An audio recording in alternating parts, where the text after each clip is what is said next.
Buen día. Continuamos con el cubrimiento del Congreso Americano de Reumatología. En el tercer día se presentaron nuevos datos de tratamiento de lupus eritematoso sistémico, artritis psoriásica y espondilitis anquilosante. Nos centraremos en estos últimos y en la sesión de lupus eritematoso sistémico. Empezando con lupus eritematoso sistémico y biomarcadores en el mismo, hubo una discusión cargada de ciencias básicas, pero con fin de aplicación al uso del día a día. En resumen, la utilidad de unos biomarcadores depende del uso que se les vaya a dar. Para diagnóstico, el juicio clínico es aún una de las mejores herramientas con la que contamos en lupus eritematoso sistémico. Para pronóstico y actividad de enfermedad, los productos de activación de complemento unidos a células, las firmas de neutrófilos y plasmablastos, algunas citoquinas y marcadores urinarios. Para la predicción de enfermedad o recaída, la interleuquina 1, el interferón alfa de tipo 1 y la interleuquina 10 lideran la lista. El análisis de transcriptomas promete ser protagonista en el futuro de medicina de precisión. Además, una excelente discusión que seguimos de cerca en el Twitter de lupus eritematoso sistémico y lupus incompleto, donde se comentó desde las dificultades de la evidencia hasta las mismas definiciones que utilizamos en el día a día. Pareciera ser mejor quedarnos con el término enfermedad indiferenciada del tejido conectivo, en vez de otras opciones como lupus-like, prelupus, pseudolupus, lupus latente o incipiente, o incluso el mismo término lupus incompleto. Esto debido a la carga de estrés y el momento emocional que puede traer la palabra lupus, y además que no todos los pacientes terminan teniendo lupus eritematoso sistémico y pueden tener desde una remisión a diferenciación a otras enfermedades autoinmunes. El eritema malar, la úlcera oral, los anti-DNA positivos, la hipocomplementemia para C4, artritis, leucopenia y positividad para anticuerpos antifosfolípidos parecen tener asociación con el desarrollo de lupus eritematoso sistémico en pacientes con enfermedad indiferenciada de tejido conectivo.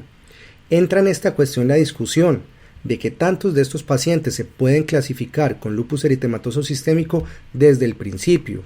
Por ejemplo, un paciente con artritis y úlceras orales con ANAS positivos usualmente se manejaría como un lupus eritematoso sistémico en la clínica, por lo cual se enfatiza la importancia del juicio clínico en el manejo diario de pacientes. Los nuevos criterios de clasificación EULAR-ACR del 2019 para lupus eritematoso sistémico buscan en parte corregir las limitaciones previas de los criterios SLIC y ACR para la detección de pacientes con lupus eritematoso sistémico dentro del grupo de la enfermedad indiferenciada del tejido conectivo y, aunque no son perfectos, sí parecen mejorar el rendimiento para este propósito sin sacrificar especificidad. Obtuvimos los resultados del TULIP-2. Anifrolumab alcanzó los desenlaces primarios demostrando mejoría del compromiso cutáneo, articular, serológico y disminución de dosis de esteroides en lupus eritematoso sistémico. Aunque la población de pacientes fue similar al TULIP-1, que fue presentado el día previo, y en el cual no se alcanzaron los desenlaces primarios, esto podría corresponder al uso de herramientas de clinimetría diferentes. El SRI que contiene SLEDAI fue el utilizado en el TULIP-1 y el BICLA que contiene BILAC fue utilizado en el TULIP-2. Esto podría ser la gran diferencia, ya que el SLEDAI incluido en el SRI solo detecta resolución de manifestación, mientras que el BILAC incluido en el BICLA tiene la capacidad de capturar mejoría. Adicionalmente, se hizo énfasis en el T2T durante las sesiones de lupus eritematoso sistémico. Se justifica esta intervención, como previamente se había propuesto en guías PANLAR y ACR de tratamiento de lupus eritematoso sistémico, en la asociación de remisión y el estado de baja actividad del lupus eritematoso sistémico con un menor daño y mejor calidad de vida. En la sesión de mitos en reumatología, es innovador cómo los nuevos conceptos vienen tomando fuerza a medida que obtenemos datos de estudios aleatorizados que antes no estaban disponibles. Dentro de los nuevos conceptos, tenemos como el tocilizumab no debería ser reservado solo para aquellos pacientes que han fallado prednisolona, con lo que yo estoy de acuerdo. Los datos del GIACTA sugieren una alta tasa de recaídas en monoterapia con prednisona y mayores dosis acumuladas de esteroides con la misma.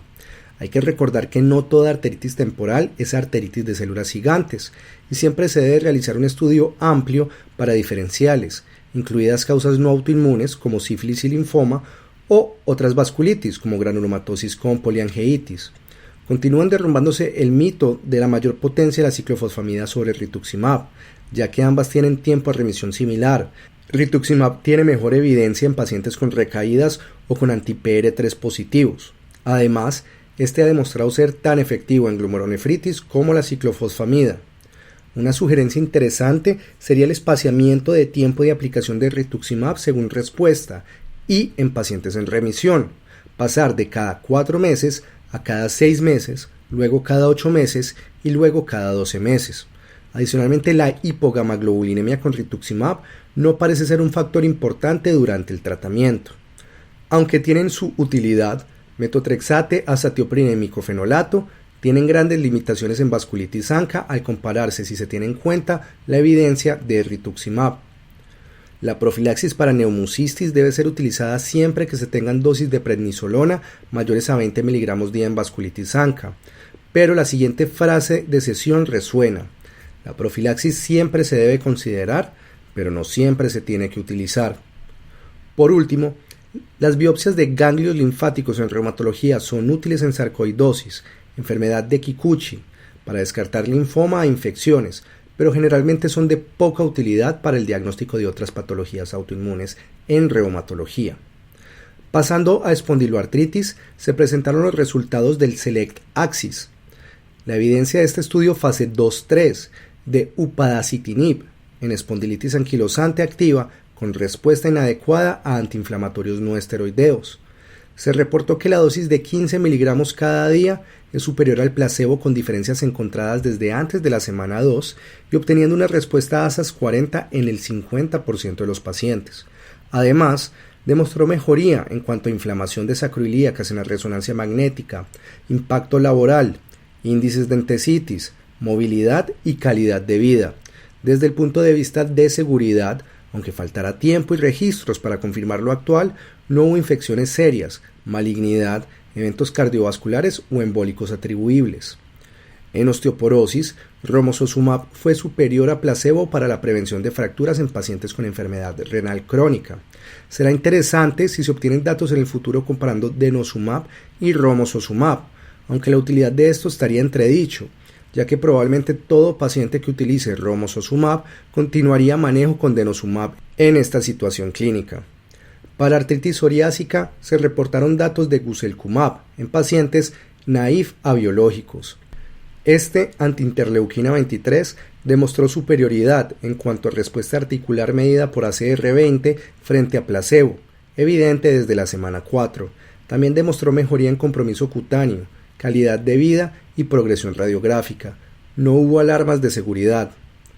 En artritis reumatoide, oloquizumab, un anticuerpo monoclonal humanizado antiinterleuquina 6, en estudio fase 3 doble ciego aleatorizado, en artritis reumatoide con respuesta inadecuada a metotrexate, en el estudio CREDO 1, parece ser superior a placebo con perfil de seguridad sin nuevas alarmas y similar a otros de esta clase terapéutica. Continuando con artritis reumatoide, tenemos un estudio de abatacept en disminución de dosis. Compararon pacientes con artritis reumatoide temprana, seropositiva para ACPA, en remisión sostenida.